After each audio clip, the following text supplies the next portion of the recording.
মোৰ নাম শ্ৰী নৱদৌৰী। মই যোৱাৰ সপ্তাহৰ মানে এইচএছ ৰিজাল্ট ইয়াৰ কিছুদিন পিছতে মই ৰাইজৰ পৰা কিছু সহায় বিচাৰিছিলোঁ আৰু আজি ৰাইজৰ পৰা বিভিন্ন জনৰ পৰা সহায় লাভ কৰিছোঁ। তাৰ ভিতৰত নাম ক'ব লাগিব আমাৰ গাঁৱৰ বিভিন্ন জনৰ পৰা মই বিভিন্ন ধৰণে সহায় লাভ কৰিছোঁ। তাৰ উপৰি শ্ৰীমান বিপ্লৱ গগৈ দাদাই বিভিন্ন ধৰণৰ কিতাপ বৰ্তমান মোৰ হাতত দিছে। তাৰ উপৰিও আমাৰ ধেমাজি জিলাৰ আটাচুৰ সভাপতি মহোদয়ে মোক টকা দি সহায় কৰিছে। ইয়াৰ উপৰিও অৰ্গেনিক প্ৰডিউচাৰ কোম্পানীৰ পৰাও মেমৰ গুৱাহাটীৰ পৰা মোৰলৈ ফোন আহিছে। তেওঁ বিভিন্ন ধৰণে সহায় কৰিম বুলি প্ৰতিশ্ৰুতি দিছে। আৰু ইয়াৰ পিছতে মই এতিয়া এডমিশ্যনৰ কথা ক'বলৈ গ'লে মই ধেমাজি কলেজতে নামটো এডমিশ্যন কৰিম বুলি বৰ্তমান ভাবিছোঁ।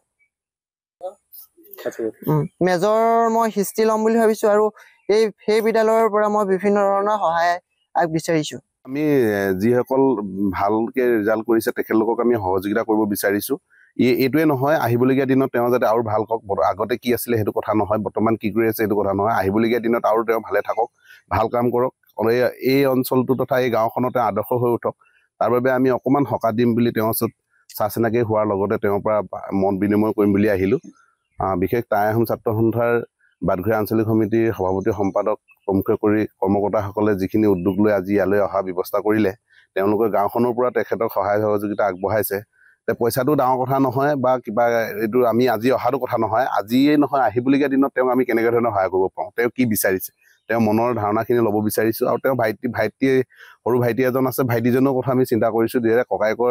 যিহেতু ককায়েকে যি ধৰণে কৈছে তাতকৈ ভাল ধৰণে যে ভাইটিজনে যাতে পঢ়িবলৈ সুবিধা পায়, পিন্ধিবলৈ কাপোৰযোৰ যাতে পায়, অসুবিধা যাতে নহওক, আমি সকলো সময়তে চকু দিম বুলি বা সকলো সময়তে তেওঁলোকৰ লগত থাকিম বুলি আমি ভাবিছোঁ।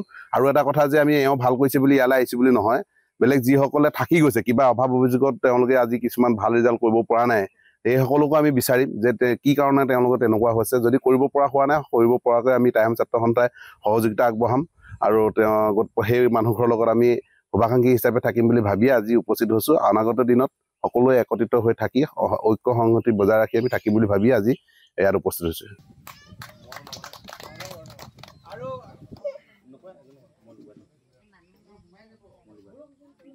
আৰু তেখেতৰ পৰা আমি দুআষাৰ কথা শুনিম বুলি চবেই বাট চাই ৰ'লোঁ।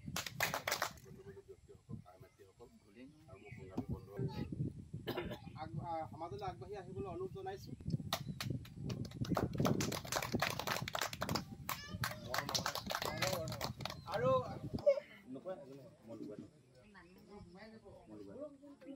আৰু তেখেতৰ পৰা আমি দুআষাৰ কথা শুনিম বুলি চবেই বাট চাই ৰ'লোঁ।